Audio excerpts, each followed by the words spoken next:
ഉണ്ടായിരുന്നു. അല്ല, അവിടെ അത് സ്വാഭാവികമായി കിട്ടിയ ഇൻഫർമേഷൻ VN വിനുവിന് വോട്ടുണ്ട് തന്നെയാണ്, അത് തർക്കമില്ല.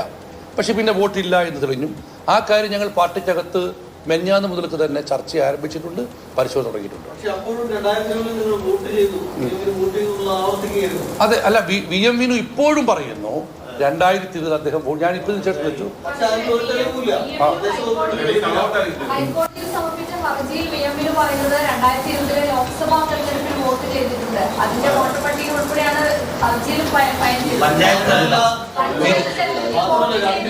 അങ്ങനെയല്ല നേരത്തെ അദ്ദേഹം പറഞ്ഞത്, അല്ലല്ല ഒരു മിനിറ്റ് നേരത്തെ അദ്ദേഹം പറഞ്ഞത് 2020 തദ്ദേശ സ്വയംഭരണ സ്ഥാപനങ്ങളിൽ തെരഞ്ഞെടുപ്പിൽ വോട്ട് ചെയ്തിട്ടുണ്ടെന്നാണ്. പിന്നെ നമ്മളെ ആശ്ചര്യപ്പെടുത്തുന്ന ഒരു കാര്യം, കേരളത്തിൽ SIR നടപ്പാക്കാൻ പാടില്ല, വോട്ടവകാശം റദ്ദാക്കപ്പെടാൻ പാടില്ല എന്ന് പറയുന്ന പാർട്ടിയാണ് CPM.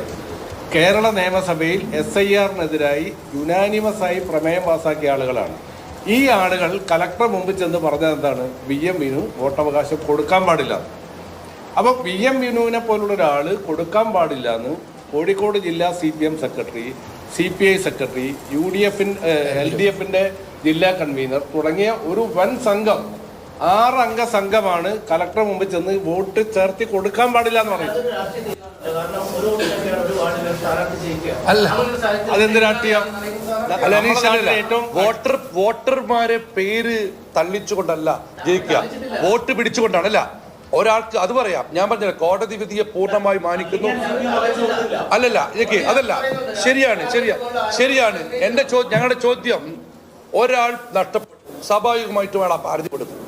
ആ ഹർജി കൊടുക്കുമ്പോൾ ഭരിക്കുന്ന പാർട്ടി, ആ പാർട്ടിയുടെ നേതാക്കൾ, ആ ഭരിക്കുന്ന പാർട്ടിയുടെ നേതൃത്വത്തിലുള്ള ഗവൺമെന്റിന്റെ ഉദ്യോഗസ്ഥരെ സമീപിച്ച് വോട്ട് കൊടുക്കരുത് പറഞ്ഞത് ശരിയാണോ തെറ്റാണോ? അപ്പൊ അവരുടെ ഉദ്ദേശം എന്താണ്? അല്ല, ഒരാളുടെ വോട്ടവകാശം കൊടുക്കുവാനുള്ള അല്ലെങ്കിൽ വേണോ എന്ന് ആധികാരിക പ്രതികാരമില്ല. നിങ്ങൾ ഇപ്പോഴും മനസ്സിലാക്കേണ്ടത്, ഈ വോട്ടർ പട്ടിക പ്രവർത്തനത്തിൽ രാഷ്ട്രീയ പാർട്ടികൾ നടക്കുന്നത് സാധാരണഗതിയിൽ നടക്കുന്ന ഒരു നടത്തിപ്പ് കാര്യങ്ങൾ മാത്രമേ ഉള്ളൂ. അത് പൂർണ്ണമായ ഉത്തരവാദിത്വം ഇലക്ഷൻ കമ്മീഷനും അതിന് ഉദ്യോഗസ്ഥർക്കാണ്. അവിടെ നിന്നിരിക്കുന്നു. ആ ഉദ്യോഗസ്ഥന്മാരുടെ വീഴ്ചയാണ് ചൂണ്ടിക്കാട്ടിയത്. ആ ഉദ്യോഗസ്ഥ വീഴ്ചയാണ് പറഞ്ഞത്. അവിടെ പോയി നേരത്തെ NS കൂടെ പറഞ്ഞതുപോലെ SIRനെതിരെയൊക്കെ SIR വന്നാൽ പലരുടെയും വോട്ടവകാശം നിഷേധിപ്പിക്കപ്പെടുമെന്ന് കേരള നിയമസഭയിൽ പ്രമേയം പാസാക്കാൻ മുൻകൈയെടുത്ത പാർട്ടിയുടെ നേതാക്കൾ പോയി അത് കൊടുക്കരുതെന്ന് പറഞ്ഞ നടപടി ജനാധിപത്യ വിരുദ്ധമെന്നേ ഞങ്ങൾ പറയാറുള്ളൂ. പുതിയ സ്ഥാനാർത്ഥി വെച്ചു. പുതിയ സ്ഥാനാർത്ഥി ഞങ്ങളിത് തീരുമാനിച്ചു. രമ്യക്കെ ഞങ്ങൾ പുതിയ സ്ഥാനാർത്ഥിയെ പ്രഖ്യാപിച്ചു. അത് വരട്ടെ.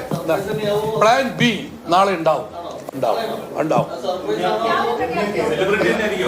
അത് എന്തായാലും കല്ലായി ഡിവിഷനും പിടിക്കുവാനും ഇപ്പോൾ വിനുവിനുണ്ടായ അനുഭവത്തിൽ നിന്നുള്ള വേദനയ്ക്ക് പ്രതികാരം ചോദിക്കാൻ സാധിക്കുന്ന ഒരു പ്രവർത്തനമായിരിക്കും ഞങ്ങൾ ഉണ്ടാവുക. ശക്തരായ സ്ഥാനാർത്ഥി കല്ലായിട്ടാണ്. അല്ല, അത് ഇനി എന്തായാലും നോക്കിയല്ലോ, അത് സംശയം.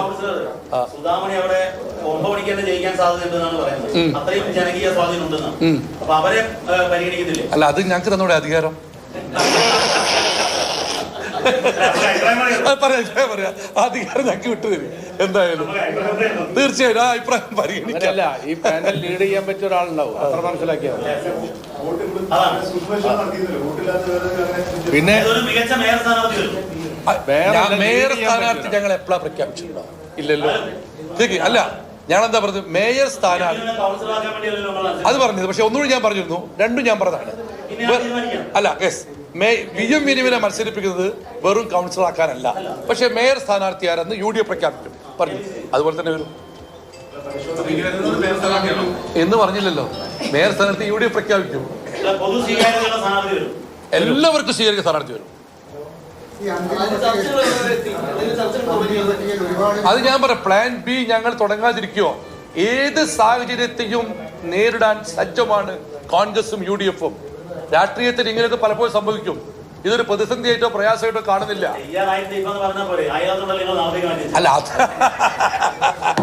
ആയിക്കോട്ടെ, ഇതൊന്നും തളർത്തിൽ അല്ല. ഓക്കെ, ഇതൊന്നും ഞങ്ങളെ സംബന്ധിച്ച് തളർത്തുന്ന നടപടിയല്ല. എന്തും പ്രതീക്ഷിക്കുന്നുണ്ട്. അതിനൊക്കെ നേരിടാൻ ഞങ്ങൾ സദാ സജ്ജമാണ്. ഉച്ചവരെ കാക്കുന്നതിന് ബുദ്ധിമുട്ടില്ലല്ലോ. നാളെ എന്തായാലും നാളെ ഉണ്ടോ? അല്ലല്ല, നാളെ പ്രഖ്യാപിക്കും. മറ്റന്നാൾ അയാൾ നോമിനേഷൻ മറ്റന്നാൾ അല്ല, എന്തായാലും ദീപധർമ്മക്ക് അറിയാതെ പ്രഖ്യാപിക്കുന്ന പ്രശ്നമില്ല. പോരെ അതിനകത്ത് നാളെ പ്രഖ്യാപിക്കും. മറ്റന്നാൾ ആ സ്ഥാനാർത്ഥി നോമിനേഷൻ കൊടുക്കും. ലാസ്റ്റ് ഡേറ്റ് നാളെ. മറ്റെല്ലാ സ്ഥാനാർത്ഥികളും നാളെ കൊടുക്കും. അതിന്റെ വെരിഫിക്കേഷൻ ഇന്നും നാളെ അല്ലത് ഇന്ന് നാളെ കൊടുത്തു തുടങ്ങിയാണ്. നോമിനേഷൻ കൊടുത്തു തുടങ്ങി. രാജേഷ് വക്കീലാണ് ചാർജ്. ഇവിടെ അതിന്റെ പരിശോധനയുണ്ട്. കാരണം സൂക്ഷ്മ പരിശോധനത്തിന് കൊടുക്കുന്നുണ്ട്.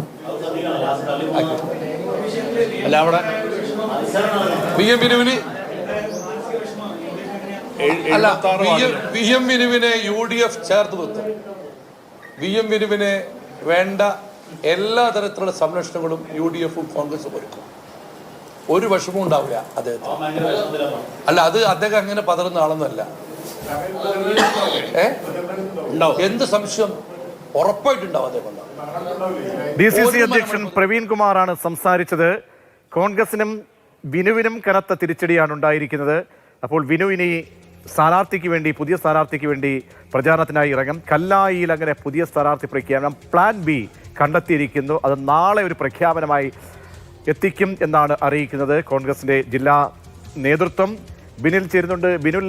ബിനുവിൻ്റേത് അടഞ്ഞ അധ്യായമായി മാറുമ്പോൾ ഇന്നിപ്പോൾ ഉണ്ടായിരിക്കുന്ന ഈ തീരുമാനം ഹൈക്കോടതിയിൽ എടുക്കുമ്പോൾ അത് എല്ലാ രാഷ്ട്രീയ പാർട്ടികൾക്കുമുള്ള ഒരു മെസ്സേജ് കൂടിയായി മാറുകയാണ്. ആ രീതിയിൽ എന്തൊക്കെ പരാമർശങ്ങൾ കോടതി അനുബന്ധമായി പറഞ്ഞിട്ടുണ്ട് ബിനിൽ?